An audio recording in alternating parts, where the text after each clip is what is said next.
On the third day after my surgery, I went to the bathroom, and near the operating room, I overheard my daughter talking with the hospital director. The words cut through the half-open door like knives. She already signed the estate papers. Tomorrow morning, give her the injection so she doesn't wake up, and 25% is yours. I stood paralyzed in the hallway, clinging to the IV stand. I couldn't believe what I was hearing. My own daughter, Virginia, the girl I had raised alone after her father abandoned us, was negotiating my death like someone buying fruit at the market. But then I heard something that made it all 1,000 times worse. Dr. Miller's voice responded with a chilling calm. "This isn't the first time we've done this, Virginia. No one suspects anything when a 67-year-old patient doesn't wake up after surgery.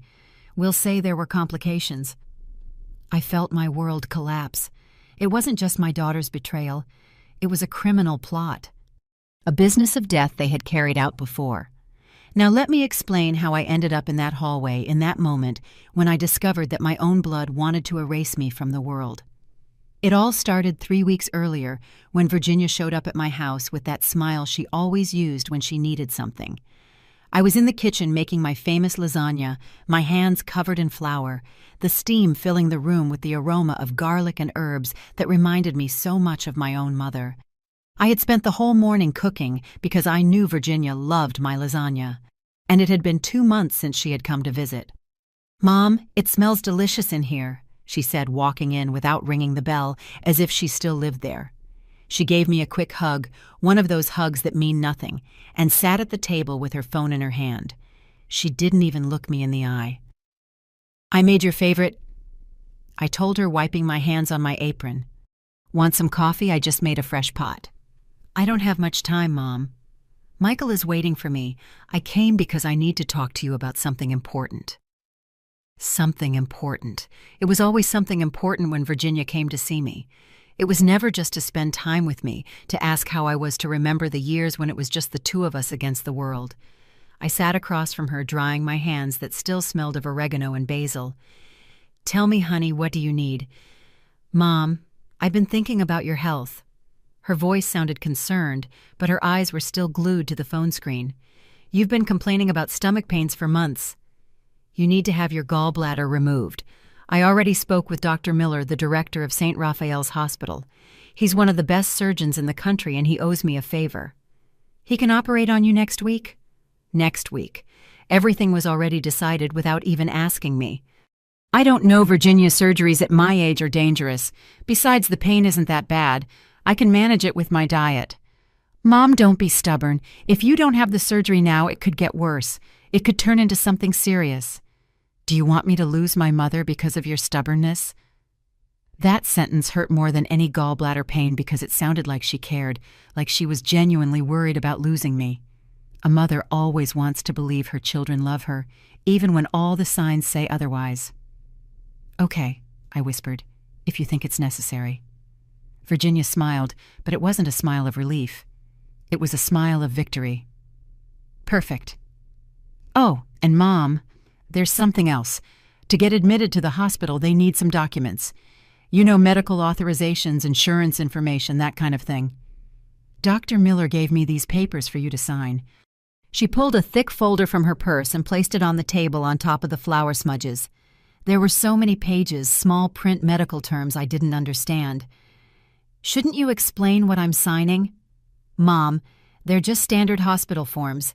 Authorizations for the surgery, consent forms, nothing important. Trust me." Trust me. Those 2 words a mother should never question. I signed every page where Virginia pointed her finger without reading, without asking. I signed because I believed my daughter was taking care of me. I signed because I thought it was the right thing to do. I signed my own death warrant without knowing it. A week later, I was at St. Raphael's Hospital in a private room on the 3rd floor. Virginia had insisted I needed privacy to recover properly. The room had beige walls, a window overlooking a gray parking lot, and that disinfectant smell that gets into your lungs and never leaves. Dr. Miller came to see me the night before the surgery. He was a tall man, about 50, with perfectly combed silver hair and a smile that showed teeth that were too white. He wore a pristine lab coat, and a watch that probably cost more than my house. Mrs. Helen, it's a pleasure to have you. Virginia has told me so much about you. Don't you worry, the surgery is straightforward. You'll be home in less than a week. Home. How ironic that he used that word when they had already planned for me to never return. The surgery was on a Tuesday morning. I remember the ceiling of the operating room, the bright lights like artificial suns, the oxygen mask covering my face, a nurse's voice telling me to count backward from 10. I made it to 7 before everything went black. I woke up with a dull pain in my abdomen and a mouth as dry as paper. Virginia was sitting by my bed, but she wasn't looking at me. She was texting on her phone, her perfectly manicured coral nails tapping urgently on the screen. "How are you feeling, Mom?" she asked without looking up. "Sore." "I'm so thirsty." "I'll tell the nurse to get you some water. You need to rest." "Dr. Miller says everything went perfectly." Perfect. That word also sounded strange coming from her. The next 2 days were a haze of pain morphine and brief visits from Virginia that lasted exactly 15 minutes. Michael came once, stood at the door, asked how I was, with the same emotion one asks for the time, and left. None of my other relatives showed up. Virginia had told them I needed complete rest, that visitors were forbidden. On the 3rd day, I felt a little better. The pain had subsided, and I could get up with help. I needed to use the bathroom, but the nurse wasn't answering the call button. I decided to go on my own, dragging the IV stand with me. The hallway was strangely empty for mid-morning. I walked slowly, each step a small victory. I passed other rooms, heard the murmur of television's coughs from other patients, the soft weeping of someone who had probably just received bad news. And then as I passed near the operating room, I heard Virginia's voice. I stopped. Something in her tone made me stand still, breathe slowly, and listen carefully. She already signed the estate papers. My heart started to beat faster. What papers? What estate? "Tomorrow morning, give her the injection so she doesn't wake up, and 25% is yours." The world stopped spinning. The hallway began to tilt. I gripped the IV stand so tightly my knuckles turned white. This isn't the first time we've done this. Virginia, no one suspects anything when a 67-year-old patient doesn't wake up after surgery. We'll say there were complications. There it was, the confirmation that it wasn't paranoia. It wasn't my imagination. My daughter was planning to murder me, and the doctor I had trusted was her accomplice. My legs gave out. I stood there in that empty hallway, feeling each word from that office burying me a little deeper. I wanted to run, to scream, to break down that door and confront them, but my body was paralyzed by fear and betrayal. "And are you sure she signed everything?" Dr. Miller asked.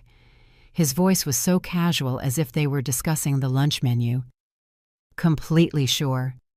She signed the estate transfer, the power of attorney, everything. My lawyer already has the documents registered. As soon as she dies, the property automatically transfers to my name. $800,000, doctor. It's a huge estate on the outskirts of the city with a colonial house included. $800,000.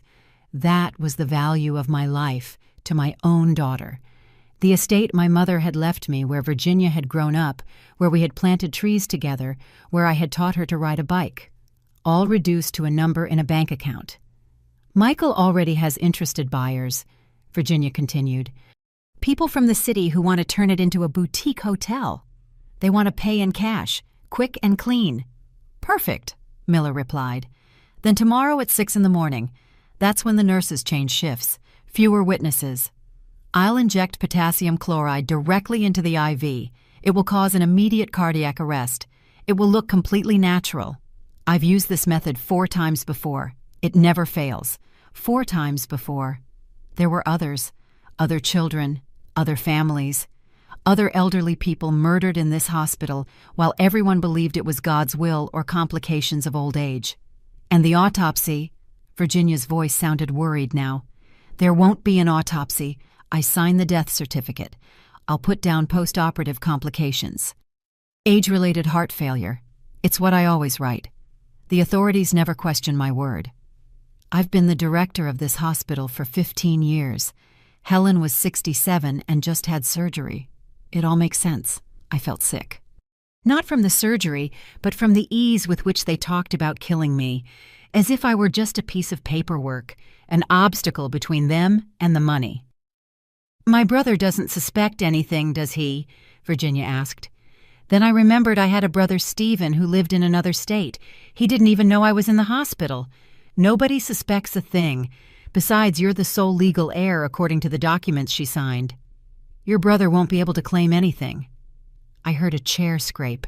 They were getting up. They were about to come out. I panicked. If they saw me there, they'd know I heard everything.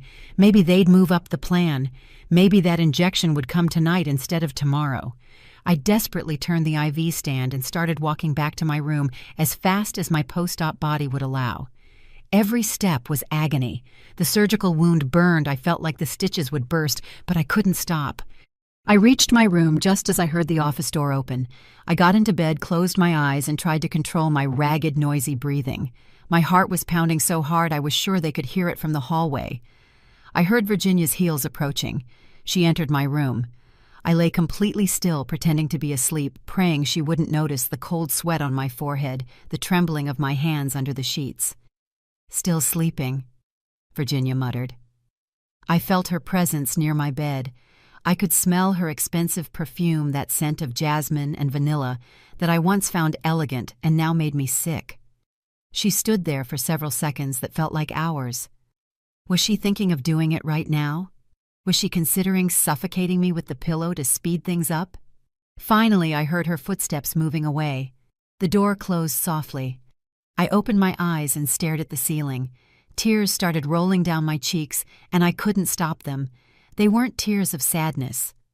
They were tears of rage, of helplessness, of a betrayal so deep it felt like it had ripped out my soul. How did I get here? At what point did my daughter become this? I remembered the nights she was sick as a little girl, and I stayed up with her putting cool cloths on her forehead. I remembered the times I worked double shifts to pay for her college because her father never sent a dime. I remembered her graduation when she hugged me and told me she owed everything she was to me. Lies. It had all been a lie. I looked at the clock on the wall. It was 11 in the morning. I had 19 hours before Dr. Miller came in with that lethal injection. 19 hours to decide whether to lie here and wait for death or to fight. My body was weak. I was fresh out of surgery. I had tubes connected to me, a fresh wound in my abdomen legs that could barely hold me. But I had something more important. I had the truth. And I had 19 hours. I sat up in bed slowly. Every movement was a reminder that my body wasn't ready for what my mind needed to do. I disconnected the oxygen monitor from my finger. An alarm immediately started blaring. A nurse rushed in seconds later. She was young, maybe in her 30s, with her hair in a ponytail and kind eyes. Her name tag said, Amelia. "Mrs. Helen, are you okay? Your monitor disconnected." I looked at her, trying to read in her eyes if she was part of the plan, if she knew what Miller and Virginia had planned. I needed to trust someone, but how could I know who? "I need to talk to you," I whispered. "But close the door first." Amelia looked at me confused, but she did as I asked. She closed the door and came to my bed. "What's wrong? Are you in pain? Do you need more medication?" "I need to get out of this hospital. Now, tonight, and I need you to help me." Her eyes widened in surprise. "Ma'am, you just had surgery. You can't leave." "You could have complications, an infection, internal bleeding. If I stay here, I'm going to die, but not from medical complications. I'm going to die because my daughter and Dr. Miller are going to murder me tomorrow morning to take my property." The words tumbled out desperate. I expected Amelia to think I was delirious from the medication, to call security to sedate me and leave me to my fate. But she didn't. Her face changed. Surprise turned into something darker, deeper. Recognition. "Tell me everything," she said in a low voice, glancing at the door as if afraid someone was listening. "Tell me exactly what you heard." And in that moment, I knew I had found the right person, because in her eyes, I didn't see disbelief. I saw something worse. I saw confirmation. I told her everything, every word I had heard in that hallway. The signed documents, the planned injection, the potassium chloride, the 4 previous times, the $800,000. When I finished, Amelia sat in the chair next to my bed. Her hands were shaking. "My mother died in this hospital 2 years ago," she said, her voice breaking. "She was 71. She came in for a simple hip surgery. Everything went well according to Dr. Miller, but 3 days later she had a heart attack. He said it was complications. That at her age it was normal. He signed the death certificate that same night. There was no autopsy. My sister and I never understood what happened because Mom was fine. She was recovering perfectly." She wiped her tears with the back of her hand. 2 weeks later, my sister sold Mom's house, a huge house in the center of town.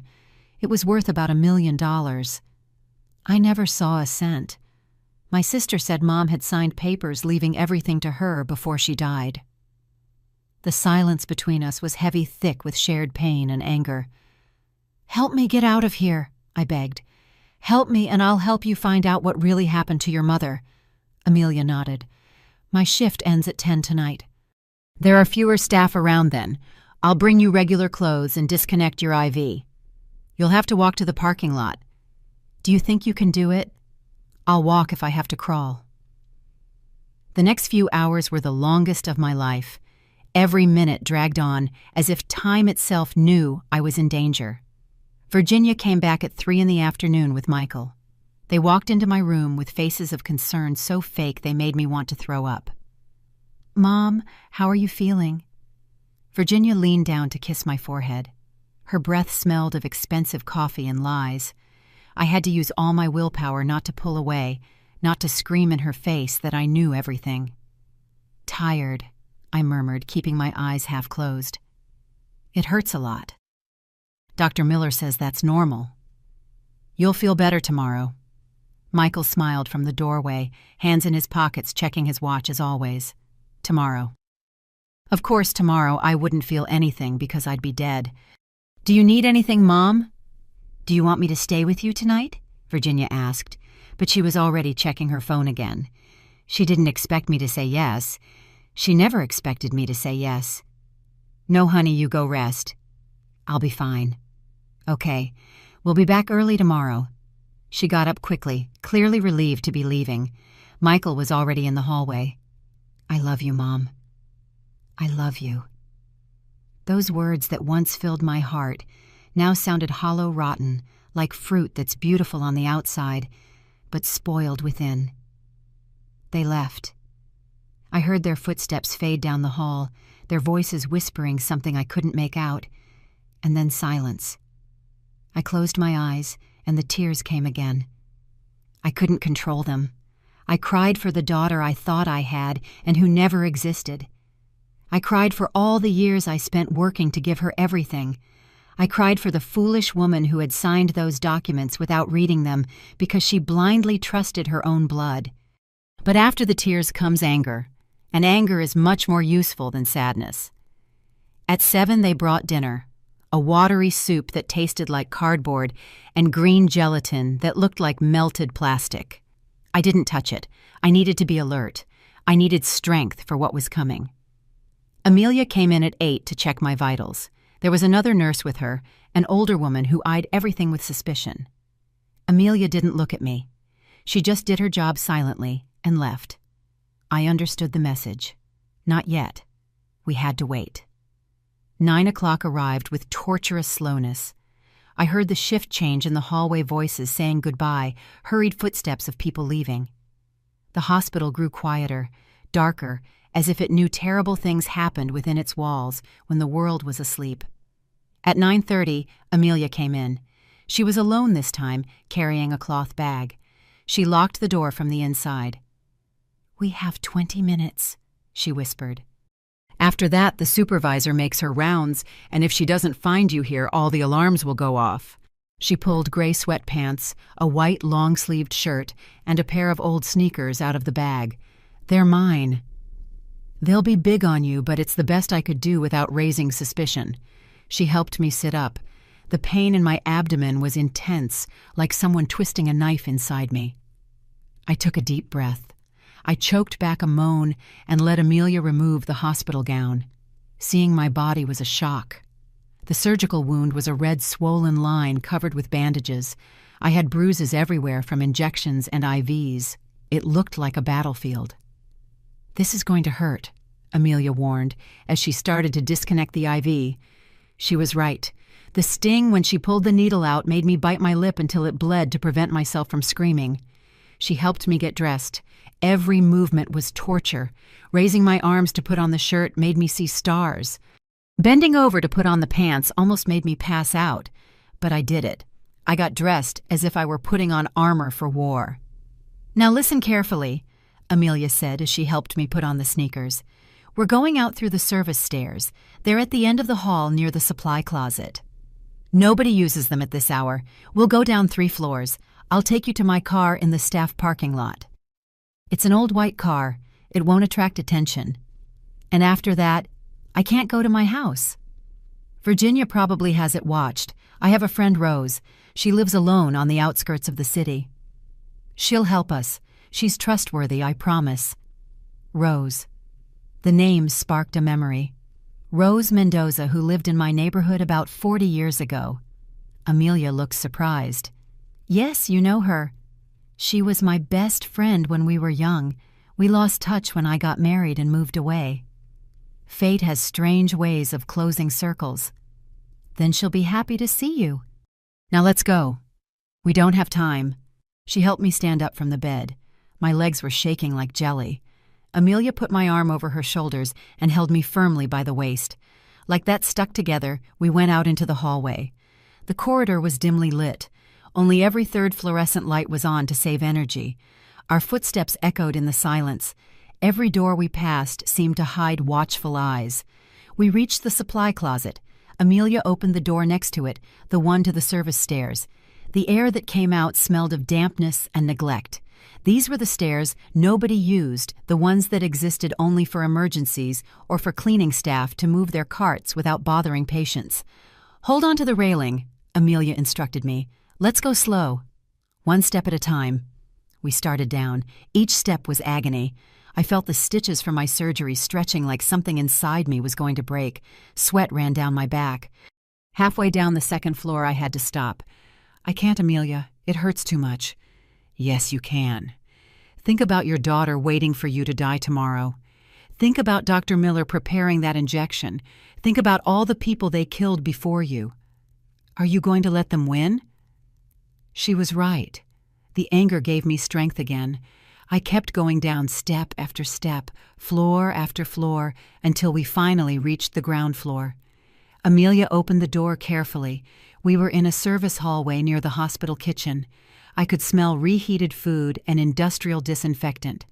There was a security guard at the end of the corridor, but his back was to us, looking at something on his phone. "Quick," Amelia whispered. We crossed the hallway and went out a side door that led directly to the parking lot. The cool night air hit my face like a slap. It was October. It was cold, and I was only wearing that thin shirt.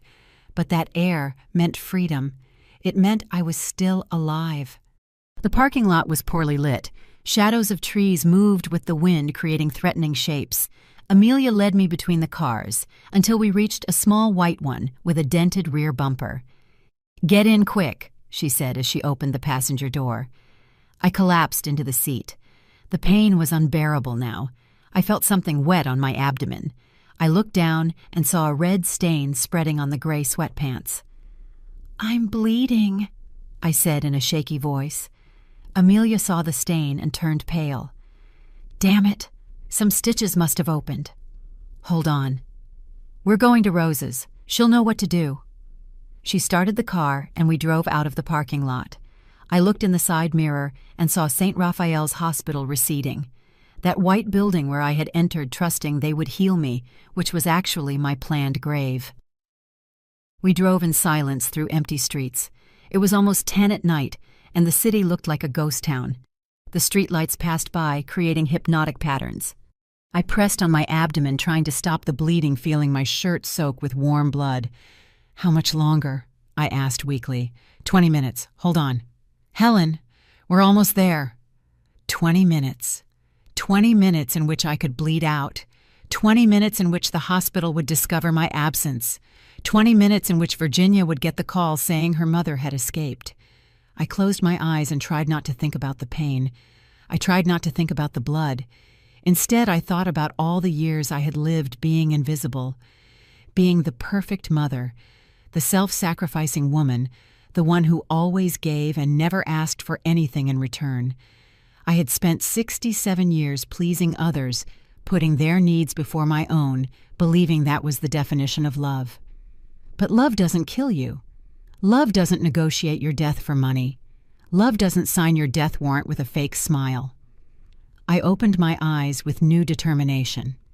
I was not going to bleed to death in this car. I was not going to give Virginia the satisfaction of inheriting my estate. I was not going to let Dr. Miller keep murdering elderly people without consequences. I was going to survive. And then I was going to destroy them. The car finally stopped in front of a small house with a neglected garden. The lights were on inside. Before Amelia could ring the bell, the door opened. A woman my age appeared in the doorway, white hair in a bun, deep wrinkles around eyes I once knew very well. I hadn't seen her in 40 years, but I recognized her immediately. "Rose?" My voice came out broken.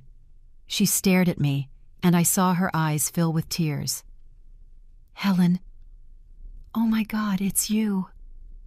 "I need help," I whispered, before my legs gave out and everything went black. I woke up in a bed that wasn't mine, covered with sheets that smelled of lavender and fabric softener. The room was dim, with only a small lamp on the nightstand. It took me a few seconds to remember where I was and why every inch of my body was screaming in pain. "You're awake!" Rose's voice came from a chair in the corner. She approached the bed with a steaming mug in her hands. "You slept for 6 hours. You fainted on my doorstep. You nearly scared me to death." I tried to sit up, but the pain stopped me. Rose helped me, propping pillows behind my back. "Easy now. Amelia cleaned your wound as best she could. A few stitches opened, but we stopped the bleeding. It's not perfect, but it'll keep you alive. Where's Amelia? She had to go back to the hospital before they noticed she was gone, but she'll be back tomorrow after her shift." Rose offered me the mug. "Here, it's chamomile tea with honey. It'll help with the pain." I took the mug with trembling hands. The warm liquid went down my throat like a hug from the inside. "Thank you, Rose. You don't know how much it means that you helped me without asking questions." "Oh, I asked plenty of questions. Amelia told me everything while we were patching you up." She sat on the edge of the bed. Her face showed a mixture of anger and sadness. "Your own daughter, Helen. Your own blood planning to kill you. I can't believe it." I couldn't either, until I heard their words with my own ears. I took another sip of tea, feeling the warmth bring back a little of my humanity. "Remember when we were young, and you told me my biggest flaw was trusting people too much?" Rose smiled sadly. "I remember, and I remember when you met that man, Virginia's father. I warned you he was no good, that he only wanted your money, your estate. You were right. He left when Virginia was 5, took everything he could carry, and never came back. I stopped talking to you after that because I was ashamed to admit you were right." "We were so foolish," Rose sighed. "We lost 40 years of friendship over pride. We're not losing another day." I held out my hand, and she took it. Her fingers were wrinkled like mine, marked by time and work, but her grip was strong. "Rose, I need your help. Not just to hide. I need to stop Virginia and Dr. Miller. I need to make sure they don't do this to anyone else." "I know. That's why I called my son as soon as Amelia left. Your son Fabian is a lawyer. He specializes in elder abuse cases. He's won $1 million lawsuits against hospitals, corrupt families, all kinds of vultures who prey on the elderly." Pride shone in her eyes. "I told him your situation. He's coming first thing in the morning." I felt a spark of hope for the first time since I'd heard that cursed conversation. "You really think he can help me? Helen, my son has waited his whole career for a case like yours. A corrupt doctor murdering patients, a daughter committing patricide, forged documents. This isn't just your revenge. This is justice for all the people Miller killed before you." The bedroom door opened and a man in his 40s entered, tall with glasses and a laptop under his arm. "I heard voices. Mrs. Helen, I'm Fabian Mendoza. My mother told me about your situation and I took the first flight from the city. We need to talk." He hadn't waited until morning. He had come in the middle of the night because he understood the urgency. He sat in the chair Rose had occupied and opened his laptop. "First of all, are you in a condition to talk? I need you to tell me everything from the beginning, every detail, every document you signed, every word you heard. Everything." For the next hour, I told him my story. Fabian didn't interrupt, just typed notes on his computer with swift fingers. When I mentioned the 4 previous cases, Miller had confessed to his eyes lit up with something that looked like professional hunger. "That's crucial," he said. "If we can prove this is a pattern, that there are more victims, the case becomes federal. It's no longer just attempted murder, it's serial murder for financial gain. Miller could face life in prison. But how do we prove something like that? I just overheard a conversation. I don't have recordings, no physical evidence." Fabian smiled. "That's where my job comes in. First, we're going to get all the documents you signed. I need to see exactly what that paperwork says. I'd bet anything it included a property transfer disguised as medical forms. But Virginia has all those documents. Not all of them. Hospitals keep copies of everything patients sign. It's the law. First thing tomorrow, I'm going to St. Raphael's Hospital as your legal representative and demand access to your medical file. They can't refuse." "What if they tell Miller, 'Let them'? In fact, I want them to. I want him to know you have legal representation now. That will scare him, and scared people make mistakes." Fabian closed his laptop. "But there's something more important we need to do first. We need to report your disappearance from the hospital." "What? No, if we do that, Virginia will know I'm alive." "Exactly, and that's what we want." He leaned forward, his eyes shining with strategy. "Think about it, Mrs. Helen. Right now, Miller and your daughter think you're in that hospital sleeping, waiting for tomorrow morning's injection. But if they find out you've disappeared, they'll panic. Panic will make them act impulsively. Maybe they'll try to run. Maybe they'll start fighting with each other. Panic leaves evidence." Rose nodded. "Fabian's right. Besides, if they don't report your disappearance, it's suspicious. A hospital loses a post-op patient and says nothing. That makes them accomplices." "Okay," I agreed, although the thought of Virginia knowing I was alive terrified me. "What do we do?" "I'll call the hospital in an hour at dawn. I'll say I'm your lawyer and that my client has disappeared from her room. I'll demand they check security cameras, call the police, start a search protocol." "Everything by the book." Fabian stood up. "In the meantime, you need to rest. Tomorrow will be a long day." When he left, Rose helped me lie down again. "Are you scared?" she asked as she turned off the light. "I'm terrified," I admitted. "But I'm also furious, and fury is stronger than fear. That's my Helen. The brave girl I knew so long ago is still in there." I was left alone in the dark, listening to the night sounds of a strange house. Every creak made me jump. Every shadow looked like Virginia coming to finish the job. But also, for the first time in days, I felt something like hope. I didn't sleep much that night. The physical pain was constant, but the emotional pain was worse. I kept replaying every moment of Virginia's life, searching for signs I should have seen. When did she become a monster? Or was she always like this, and I was too blinded by motherly love to notice? I remembered when she was 12 and her pet hamster died. She cried for days, or so I thought. Now I wondered if those tears were real or just another performance. I remembered her wedding to Michael. I had paid for everything because they said they had no money. $20,000 for an event that lasted 6 hours. They didn't even include me in the important family photos. I remembered every forgotten birthday, every unreturned call, every broken promise. The signs were always there. I just didn't want to see them. At 6 in the morning, I heard movement in the house. Rose making coffee, Fabian talking on the phone in a low voice. I got up with difficulty, every muscle protesting. I looked at myself in the small bedroom mirror and hardly recognized the woman looking back. Pale, with deep dark circles, messy hair, but my eyes had something new. Determination contained rage, a thirst for justice. I got dressed in clothes Rose had left for me, a long brown skirt and a cream-colored long-sleeve blouse. They were a bit big, but at least they were clean and not stained with blood like last night's. When I came out of the room, Fabian was in the living room with his phone to his ear. He motioned for me to wait. Yes, I understand. A 67-year-old patient just out of surgery missing from her room. This is extremely serious. No, I don't accept excuses. I want to speak with Director Miller immediately. I see. How convenient that he's not available.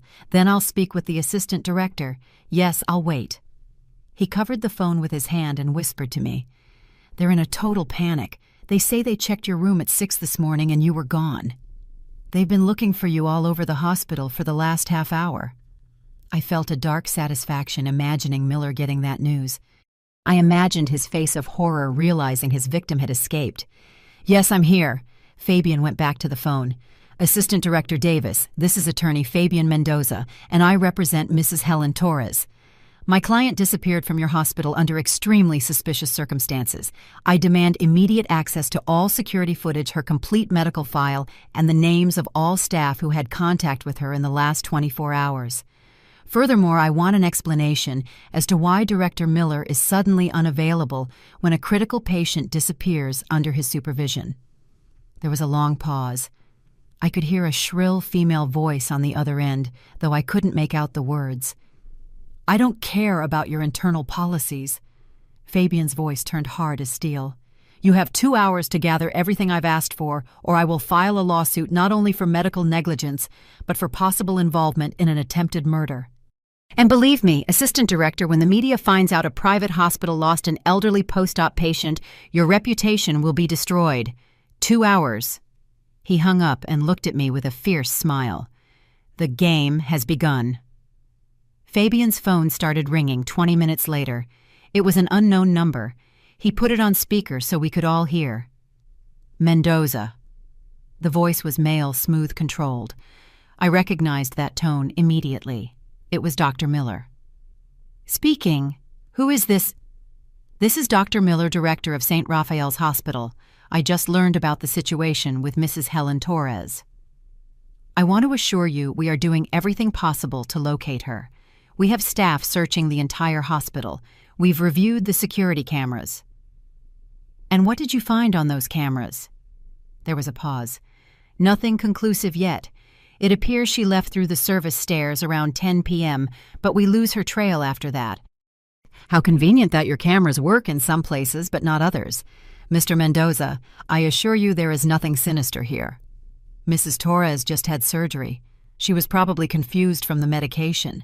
It's common in patients her age. She's likely disoriented somewhere in the building. Fabian looked at me and smiled before answering. Dr. Miller, I have some news for you. My client is not lost. She is with me.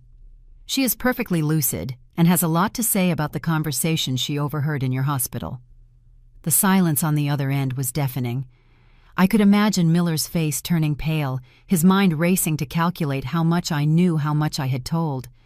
I don't know what you're referring to. His voice was tense now, the artificial smoothness gone. I think you do. But don't worry, everything will be cleared up soon, especially when I present the recordings my client made of certain compromising conversations. There were no recordings. It was a complete bluff, but it worked. Wait, attorney, perhaps we can resolve this in a civilized manner. If Mrs. Torres has a complaint about her treatment, we can discuss it. I'm sure there was a misunderstanding. A misunderstanding, Fabian repeated sarcastically. That's an interesting way to call a murder for money plot. That is a baseless and very serious accusation. I could sue you for defamation. Try it. Meanwhile, I have an appointment with the police in 2 hours to file a formal complaint. I'm going to give them all the information about your little business with my client's daughter, and about the other 4 cases you mentioned in your conversation. Another silence. This one was longer, heavier. When Miller spoke again, his voice had changed completely. He was no longer pretending. Now he sounded dangerous. "Attorney, you're making a very big mistake. You're interfering in matters you don't understand. There are powerful people involved in this. People who don't like it when others meddle in their business. Are you threatening me, doctor? I'm advising you to be prudent, for your own good and your clients'. Thank you for the advice. It will be useful when I play it back for the judge. This call is being recorded, by the way." The sound of the call being abruptly cut off echoed in the room. Rose had her hands over her mouth, her eyes wide. "Oh my God. He just openly threatened you." "I know, and it's perfect." Fabian put his phone away. "Desperate people make mistakes. Miller just confirmed he has something to hide. An innocent man doesn't make threats. An innocent man defends himself with facts." My own phone, which had been off since I escaped the hospital, began to vibrate on the table where Rose had left it charging. Fabian motioned for me not to touch it. "Let it ring. Let's see who's calling." It was Virginia. She called 5 times in a row. Then text messages started coming in, which Fabian read aloud. "Mom, where are you? I'm so worried. The hospital says you disappeared. Please answer." "Mom, if you're upset about something, we can talk about it. Just tell me where you are. This isn't funny." "You're sick. You need medical care. Michael and I are looking everywhere for you." "Please, Mom." And finally, "If you don't answer, I'm going to call the police and report you as a missing person. Answer her." Fabian handed me the phone. "But only this. I'm fine. I have a lawyer. Don't look for me." With trembling hands, I typed those exact words and sent them. Virginia's reply came in seconds. "Lawyer." "What do you need a lawyer for, Mom? You're scaring me.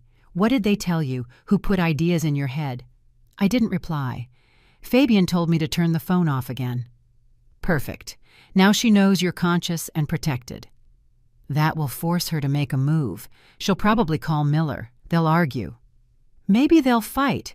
And when people fight, they say things they shouldn't." "So what do we do now?" I asked. "Now we go to the police, but not the local station. We're going straight to the federal prosecutor's office. I have contacts there, people who take crimes against the elderly seriously." He stood up and started packing his laptop. "Mrs. Helen, I need you to be prepared. They're going to ask you a lot of questions. They'll want every detail. You're going to have to relive that whole conversation you heard." "I'm ready." "I also need you to understand something important. Once we file this report, there's no turning back. Your daughter will be arrested. She will face criminal charges. Her life as she knows it will be over. Are you absolutely sure you want to do this?" I thought about Virginia as a baby, as a little girl, about all the moments I had believed we were truly mother and daughter. I thought about the pain of betraying your own blood. But then I thought about Virginia standing in that office negotiating my death with the coldness of someone buying an appliance. I thought about the other 4 victims Miller had mentioned. I thought about all the mothers, fathers, grandparents who had died in that hospital, believing it was God's will when it was really murder for money. I'm completely sure she stopped being my daughter when she decided to kill me. Now she's just a criminal who needs to pay for what she did. Fabian nodded in approval. "Then let's go. Rose, you can stay here in case anyone comes looking for Helen." "Of course. I have a baseball bat under my bed, and I'm not afraid to use it." We left the house through the back door where Fabian had parked his rental car. It was a discreet gray sedan, perfect for not attracting attention. He helped me in. Every movement was still painful, but the anger gave me strength I didn't know I had. As we drove into the city, I looked out the window at the streets I had known my whole life. My neighborhood, the bakery where I bought pastries on Sundays, the square where Virginia played as a child. Everything looked the same, but nothing would ever be the same again. "What are you thinking about?" Fabian asked. "That I spent 67 years trying to be good, trying to be the perfect mother, the woman who never causes trouble, who always forgives, who always understands. And all I got was my own daughter believing she could kill me without consequences. It wasn't your fault. I know, but it still hurts. It hurts to know that being good doesn't protect you, that loving doesn't guarantee being loved in return." We arrived at a large building downtown. Federal offices, the sign said. Fabian helped me out, and we entered through thick glass doors that opened with an access card. "I have an appointment with Prosecutor Alan Reed," Fabian told the receptionist.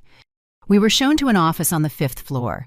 Prosecutor Reed was a man in his 50s, with an impeccable suit and a serious expression. He shook our hands and invited us to sit. "Fabian told me a little about your case on the phone, Mrs. Torres, but I need to hear it all from you directly from the beginning without omitting anything." And so for the third time in 24 hours, I told my story. But this time it was different. This time it wasn't just venting, it was an official statement. It was the beginning of the end for Virginia and Miller. Prosecutor Alan Reed listened to my entire story without interruption. He took notes in a yellow legal pad, his expression growing graver with every detail I revealed. When I finished, he leaned back in his chair and exhaled deeply. "Mrs. Torres, what you're describing is far more serious than I imagined. We're not just talking about an attempted murder. We're talking about a criminal organization operating inside a private hospital." He stood up and began to pace his office. "If Dr. Miller really confessed to doing this 4 times before we need to identify those victims. We need to exhume bodies, review death certificates, investigate suspicious property transfers." "How long will all that take?" Fabian asked. "Months. Maybe years for a complete case. But I can get immediate arrest warrants based on Mrs. Torres's testimony and the threatening phone calls Miller made to you this morning." Alan sat down again. "The problem is we need more evidence for the charges to stick. A testimony alone isn't enough. We need something concrete." "The documents I signed," I said. "Virginia said they were already registered. That as soon as I died, the property would automatically pass to her name." "Exactly. Those documents are key." Alan picked up his phone. "I'm sending investigators to the Public Property Registry right now. If those papers exist, we'll find them. I'll also get a warrant to search all the bank accounts of Virginia Michael and Dr. Miller. Money trails always leave a mark." "And what about the other cases?" I asked. "The other 4 people Miller mentioned. Their families deserve to know the truth." "You're right. I'm going to request access to all death records from St. Raphael's Hospital for the last 5 years. We'll look for patterns. Elderly patients, simple surgeries, unexpected deaths, property transfers immediately after death. If we find even 2 cases similar to yours, we can prove it's a systematic pattern." Fabian leaned forward. "Prosecutor, in the meantime, my client is in danger. Miller and Virginia know she's alive and talking. I don't think they'll sit still waiting to be arrested." "I agree. Mrs. Torres, I need to place you in witness protection until we arrest the suspects." "Witness protection. What does that mean?" "It means federal agents will guard you 24 hours a day." "You'll stay in a safe house. You won't be able to contact anyone outside the investigation circle. You won't be able to leave without an escort. It will be uncomfortable, but necessary." The thought of being locked up hiding like a criminal when I was the victim made my stomach turn. But I knew he was right. Virginia had proven she was capable of anything for money. She wouldn't hesitate to finish the job if she got the chance. "For how long?" "Hopefully just a few days. I'm going to move this quickly. I have enough to get arrest warrants this afternoon." Alan pressed a button on his phone. "Martha, get me Judge Fernandez. I need urgent arrest warrants." The next 2 hours were a whirlwind of activity. More agents arrived. They took my official statement on video. They photographed my surgical wounds as evidence of the medical procedure. They had me sign dozens of documents I barely read, trusting Fabian to review every word. In the mid-afternoon, 2 federal agents, a woman and a man, both young and in dark suits, escorted me to an unmarked car. Rose had brought a suitcase with clothes for me, and I said goodbye to her with a long hug. "You're going to be okay," she whispered in my ear. "You're stronger than you think. Thank you for everything, Rose, for taking me in, for believing me, for not abandoning me. We've been friends since we were 10 years old. Helen, 40 years of not speaking doesn't change that. I would never abandon you." The safe house turned out to be a small apartment in an anonymous building on the outskirts of the city. 2 rooms, a basic kitchen, windows with thick curtains that had to remain closed at all times. The agents took turns guarding the door, one inside and one in the hallway. That first night in the safe house, I couldn't sleep. Every noise made me jump. Every shadow looked like Virginia coming for me. I sat on the sofa staring at the ceiling, thinking about how my life had completely changed in less than a week. A week ago, I was just an old woman living quietly in her house, making lasagna, watching soap operas, waiting for calls from a daughter who rarely called. Now I was a protected witness in a federal criminal case, my own blood facing attempted murder charges. My phone, which the agents had checked and approved, vibrated with a message. It was Fabian. Good news. We found the documents at the registry. Just as we suspected, Virginia registered a transfer of property upon death. The papers you signed weren't medical forms. They were legal property transfer documents. This proves premeditation. We also found 3 similar cases at the hospital in the last 4 years. Elderly patients, simple surgeries, sudden deaths, immediate property transfers. The arrest warrants are signed. Tomorrow at dawn, they will arrest Virginia, Michael, and Miller simultaneously. I read the message 3 times. Tomorrow my daughter would be arrested. Tomorrow the world would know she had tried to murder her own mother for property. I should have felt victorious. I should have felt relieved. But all I felt was a huge void where my mother's heart once was. I replied, "Thank you, Fabian, for everything. Rest, Mrs. Helen. Tomorrow your justice begins." But I didn't rest.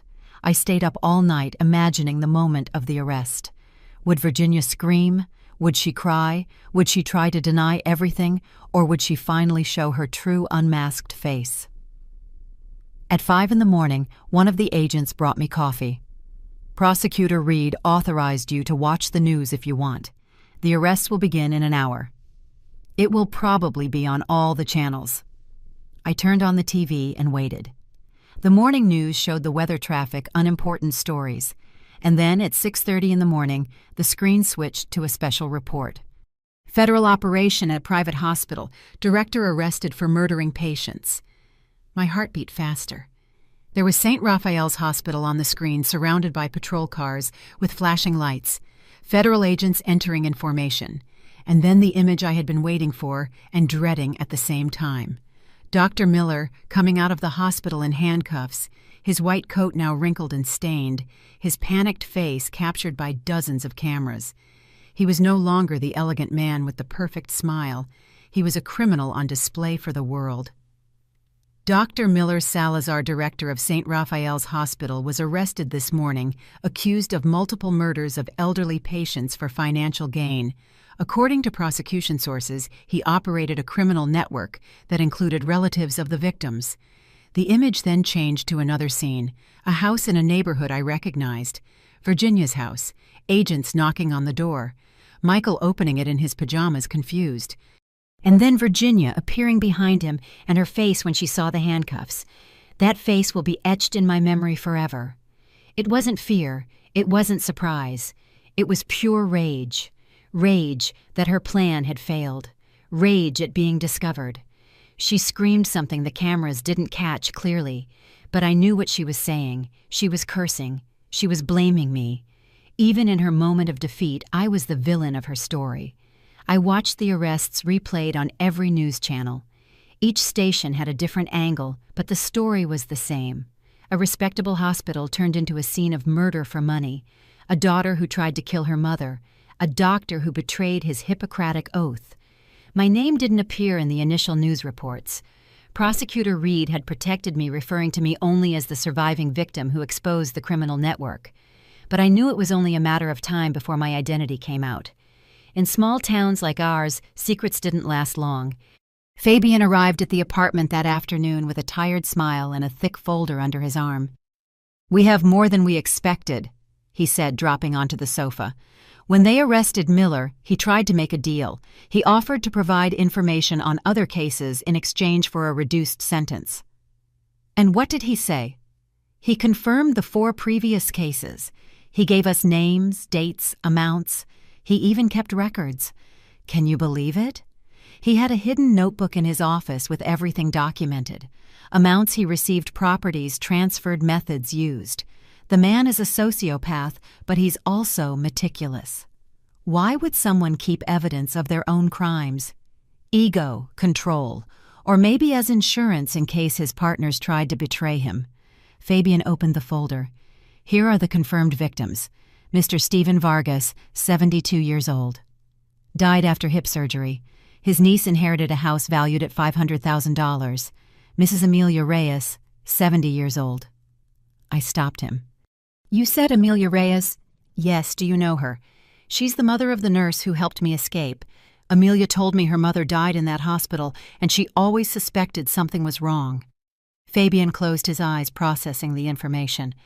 So, Nurse Amelia not only saved you, she used you to avenge her own mother. Brilliant and understandable.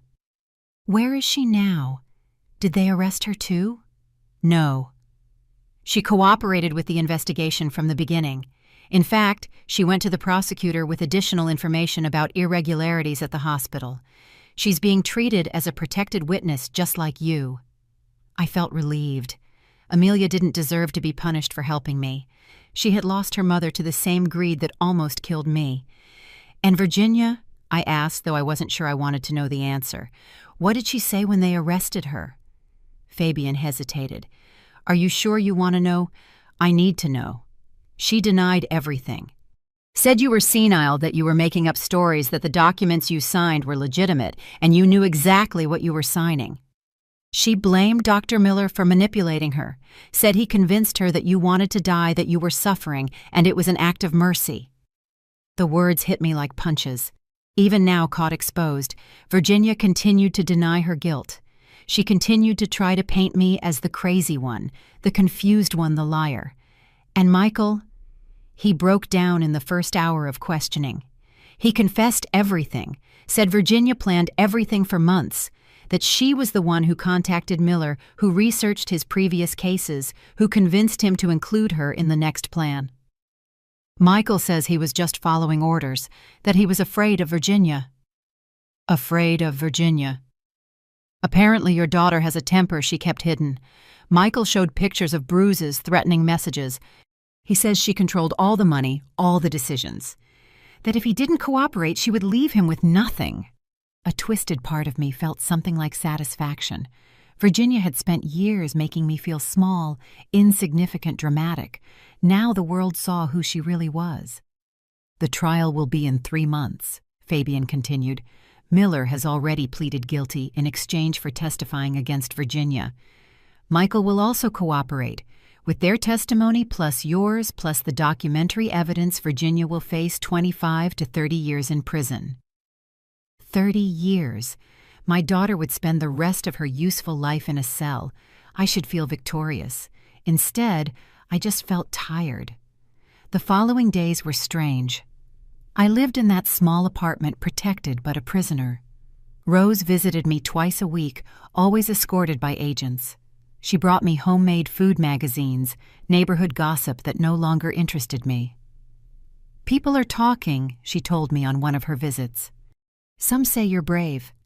Others say a mother should never put her daughter in jail no matter what she's done. And what do you think?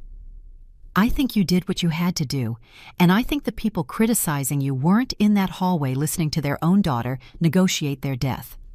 Social media exploded when my name finally came out in the news. There were 2 clearly divided camps. Some called me a hero, a survivor, an example of strength. Others called me a traitor, an unnatural mother, a bitter old woman making up stories for attention. Virginia had managed to get some journalists to publish her version. Senile mother falsely accuses loving daughter. One headline read, "Family misunderstanding ends in legal tragedy," said another. Fabian warned me not to read the comments, but I couldn't help it. I needed to know what people were saying, how they saw me. Mothers always exaggerate. I'm sure the daughter was just trying to help. Old people forget things. She probably signed everything willingly and now doesn't remember. How sad that a family is destroyed over money. They should forgive each other and move on. Every ignorant comment enraged me more. Forgive, move on. As if planning a murder was a disagreement over where to spend Christmas. But there were also other messages. Hundreds, thousands of women sharing their own stories. Daughters who had stolen from their mothers. Sons who had abandoned their parents in horrible nursing homes. Families torn apart by inheritances, by greed, by a lack of real love. "Thank you for being brave," one woman wrote. "My sister tried something similar with my father. I didn't have the courage to report her. He died believing his daughter loved him." "You saved lives," another wrote. "If you hadn't spoken up, Miller would still be killing elderly people without consequences." Those messages gave me strength.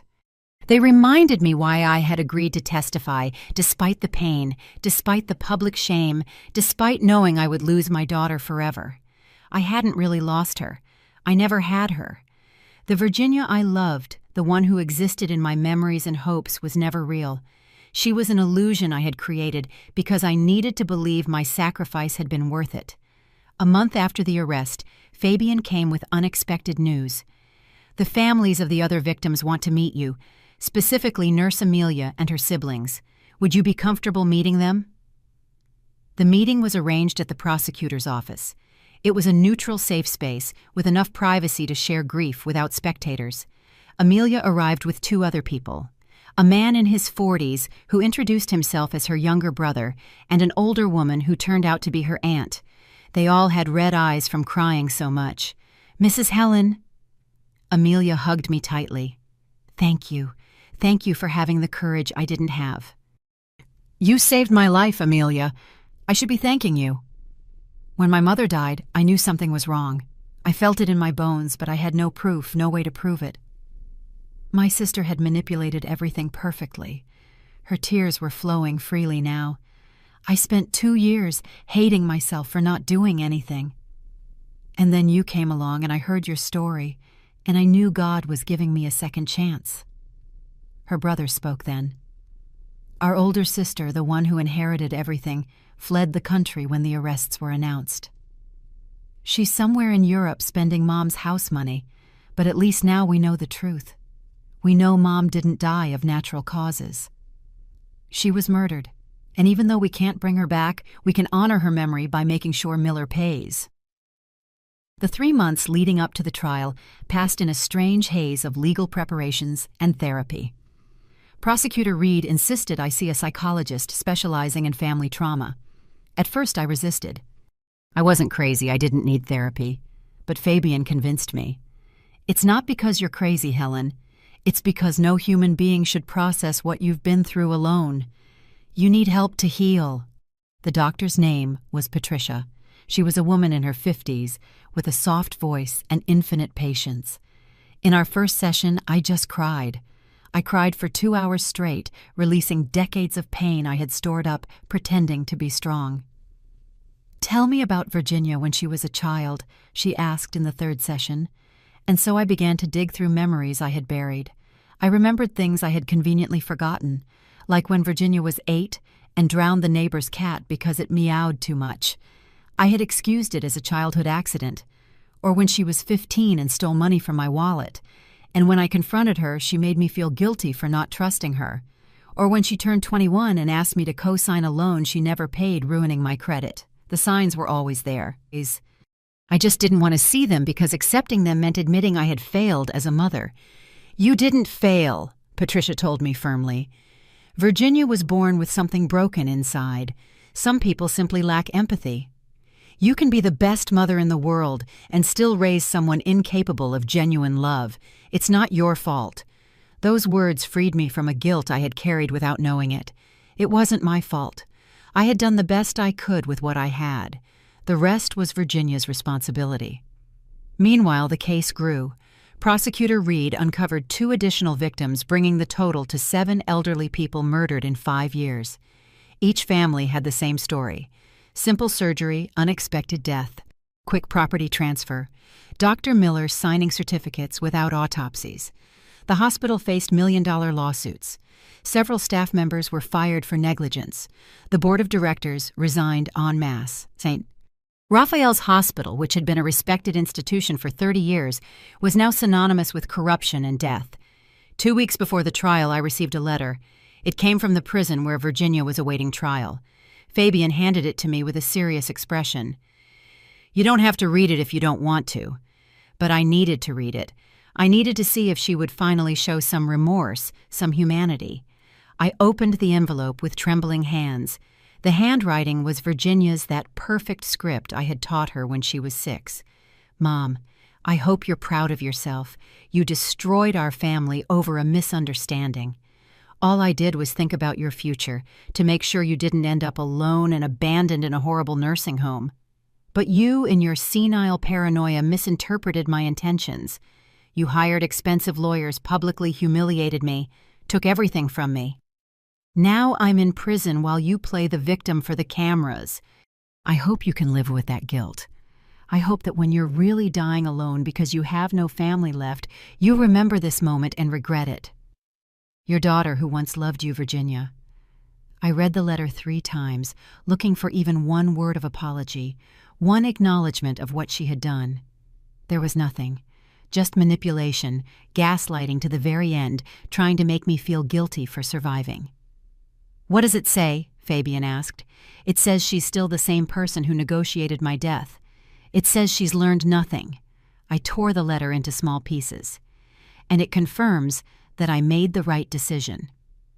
The day of the trial arrived with a gray sky threatening rain. I wore a dark gray pantsuit that Rose had helped me pick out. Nothing flashy, nothing dramatic, just an old woman seeking justice. The courtroom was packed. I recognized families of the other victims, journalists with cameras, curious onlookers who wanted to see the spectacle. And there at the defense table was Virginia. She had dressed in a pale pink dress, her hair in a low ponytail, minimal makeup. She looked young, vulnerable, innocent. It was a calculated performance to generate sympathy. Our eyes met for a second. I expected to see hatred in her eyes, or at least rage. But what I saw was worse. Indifference. She looked at me like you look at a stranger on the street, as if I were irrelevant. The judge entered and we all stood. He was an older man, about 70, with a stern expression. He sat down and the proceedings began. Prosecutor Reed presented the case with surgical precision. He showed the forged documents, the bank transfers, the testimonies of Miller and Michael. He projected on large screens the conversations Virginia had had with Miller, reconstructed from recovered phone records and emails. "Ladies and gentlemen of the jury," Reed said in a firm voice, "this is not a case of a family misunderstanding. This is not a concerned daughter making difficult decisions for her sick mother. This is premeditated murder motivated by greed. Virginia Torres planned, organized, and nearly executed the murder of her own mother for a property valued at $800,000. And when her plan failed, she showed no remorse. She showed rage at being discovered. When it was my turn to testify, I walked to the stand with trembling legs. I swore to tell the truth on a Bible that felt heavier than I expected. The prosecutor guided me through my story. Every question was a wound reopening. I described the surgery, the hallway, the exact words I had heard. My voice broke several times, but I didn't cry. I wouldn't give Virginia the satisfaction of seeing me weak. "Mrs. Torres," Reed said, "do you have any doubt that your daughter was planning to kill you?" "No doubt at all." "And how do you feel about that?" The question took me by surprise. I looked at Virginia, who was watching me without expression. "I feel betrayed. I feel furious, but most of all, I feel free. Free from the illusion that I ever had a daughter who loved me. The truth hurts, but the lie hurts more." Virginia's lawyer, a young man in an expensive suit, tried to discredit me during cross-examination. He suggested my post-op medications had caused me to hallucinate. He suggested my age made me unreliable. He suggested I had misinterpreted an innocent conversation. "Mrs. Torres, isn't it true that you voluntarily signed the transfer documents?" "I signed what my daughter told me were medical forms." "She lied to me." "Or maybe you didn't read carefully and are now looking for someone else to blame." "I read with the trust of a mother who believes in her daughter." "That was my only mistake." "Isn't it possible that the conversation you claim to have heard was about something completely different, that your mind, affected by the trauma of surgery, created a narrative that didn't exist?" I leaned toward the microphone. "Young man, I heard my daughter offer Dr. Miller $200,000 to inject me with potassium chloride while I slept. I heard the doctor confirm he had done it 4 times before. I was not hallucinating. I was not confused. I was lucid and terrified. And your client knows exactly what she said because Dr. Miller has already confirmed everything under oath." The lawyer had no answer for that. The trial lasted 2 weeks. Testimonies, evidence, arguments. The families of the other victims also testified, each story more heartbreaking than the last. Finally, the jury retired to deliberate. They told us it could take days. It took 4 hours. When they returned, their faces said it all. On the charge of attempted first-degree murder, how does the jury find the defendant guilty? On the charge of conspiracy to commit murder, how does the jury find the defendant guilty? Guilty on all counts. 30 years in prison without the possibility of parole for 25 years. Virginia didn't react. She just sat there staring ahead as if this were happening to someone else. Even in her defeat, she showed no real emotion. But I reacted. I cried. Not from sadness, but from relief. Justice. Finally, justice. 6 months after the trial, I was finally able to return to my house. The estate Virginia had tried to steal from me was now completely mine again, with legal documents no one could question. But when I crossed the threshold, I didn't feel the relief I expected. The house was full of ghosts of memories of a life that no longer existed. Rose helped me clean to clear out Virginia's things that were still in her old room. Photos, clothes, school trophies.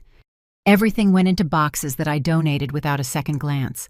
I didn't need reminders of a person who was never real.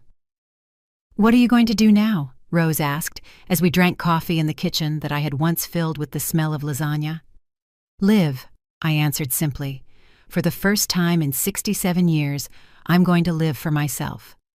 And I did. I sold part of the estate, the farthest part that only collected weeds and bitter memories. With that money, I did 3 things I had never allowed myself to do. First, I created a legal fund for elderly victims of family abuse. Together with the families of Miller's other victims, we established a foundation that offered free legal representation to elderly people being manipulated or robbed by their own children. We named it the Helen Hope Foundation, and in the first 6 months, we helped 27 people recover their property and dignity. Second, I fulfilled a dream I'd had since I was a child but had always postponed due to responsibilities: traveling. I bought a plane ticket to Europe and spent 3 months exploring Spain, France, and Italy. I walked through ancient streets, ate food I couldn't pronounce, sat in cafes, watching life go by. For the first time, nobody needed anything from me. I was gloriously free.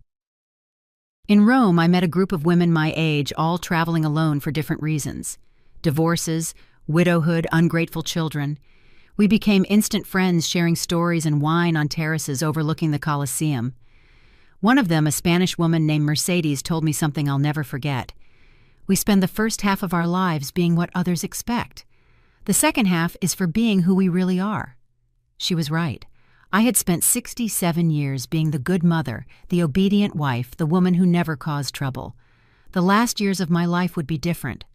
Third, when I returned home, I transformed part of the estate into a shelter for older women escaping abusive situations. Not a nursing home, but a temporary home where they could recover, receive legal counseling, and plan their next steps. I hired Amelia, the nurse who had saved me, as the medical coordinator. "This is what Mom would have wanted," Amelia told me the day we opened the shelter. "For her death to have meaning, to save others." The shelter was called Renaissance House, and the demand was immediate. There were so many trapped women, so many stories like mine. They arrived scared, broken, convinced they deserved the mistreatment. They left strong, informed, ready to reclaim their lives. One afternoon, a year after the trial, I received a letter. I didn't recognize the handwriting, but the return address said, Federal Women's Prison. For a moment I thought it was from Virginia, but the name was different. Michael Torres. I hesitated to open it, but curiosity won. Mrs. Helen, I know I have no right to ask anything of you after what I did. I accepted my 15-year sentence, and every day I carry the guilt of being an accomplice. But I need you to know something. Virginia manipulated me as much as she manipulated you. I was her puppet. I was terrified of contradicting her. That doesn't excuse me, but it's the truth. I testified against her not for revenge, but because I finally had the courage to tell the truth. I will never expect your forgiveness, but I wanted you to know that what you did, exposing all of us, saved more lives than you can imagine. There are 3 people in this prison who are also here for planning to kill their elderly parents. Your case opened an investigation that caught them. You are a hero even if you don't feel like it. Respectfully, Michael. I folded the letter and put it away. I didn't forgive Michael, but I understood that he had also been a victim in his own way. Virginia had that talent, turning everyone around her into either accomplices or victims. The media was still interested in my story. I turned down most interviews, but accepted one with a show about women survivors. The interviewer asked me something no one else had dared to. Do you ever miss her? Miss your daughter? I thought long and hard before answering. I miss the daughter I thought I had. I miss the illusion. But the real person, Virginia, I don't miss her, because that person never loved me, and you can't miss what you never had. Has she written to you? Have you spoken since the trial? She wrote to me once, blaming me for everything. I never replied. I have nothing to say to her. She made her decisions. I made mine. We are nothing to each other anymore. If you could say something to other women in similar situations, what would it be? That blood doesn't mean loyalty. That being a mother doesn't mean accepting abuse. That it's okay to walk away from toxic people, even if they're family. That surviving isn't selfish, it's necessary. And that life after betrayal can be beautiful if you have the courage to rebuild it. 2 years later, on my 70th birthday, I threw a party at the estate. Not a small, quiet celebration like the ones I'd had before. I invited all the women who had been through Renaissance House, the families of Miller's victims, Fabian and his family Rose, and her children. There were over 100 people in my garden, eating, laughing, celebrating life. Amelia gave me a gift, a photo album of all the women we had helped. Each page had a photo and a message of gratitude. Tears streamed down my cheeks as I looked through it. Thank you for teaching me I'm not crazy. Thank you for giving me courage. Thank you for proving we can start over. See, Amelia said, your pain was not in vain. You saved all these lives. That night, after everyone had gone, I sat alone on the porch watching the stars. I thought about the long road I had traveled since that hospital hallway, where I heard the words that changed my life. From the terror of that night to the peace of this moment. It hadn't been easy. There were nights of crying, days of doubt, moments when I questioned if it was worth destroying my own daughter. But then I remembered that she was already destroyed on the inside. I only exposed the truth. And the truth, though painful, had set me free. I looked at my reflection in the window. A 70-year-old woman with wrinkles earned from experience, silver hair, I no longer dyed tired but peaceful eyes. I was not the woman who had entered that hospital 2 years ago. That woman had died in that hallway. This woman was new, reborn, free. And this woman finally was ready to live every remaining day on her own terms, without guilt, without apologies, without fear. Because I had survived the worst a mother can face. And if I survived that, I could survive anything. The rest of my life would be mine alone, and that I discovered was the best gift I had ever given myself. The story of how my daughter tried to kill me had become the story of how I finally learned to live. And if anything good came from all that darkness, it was this: I inspired other women to reclaim their lives too. One by one, we were rewriting the rules. We were no longer the silent women who accepted everything to keep the peace. We were warriors, survivors, phoenixes rising from the ashes. And I, Helen Torres, 67, when I almost died, and now 70 and full of life, was living proof that it's never too late to start over. It's never too late to choose yourself. It's never too late to be free.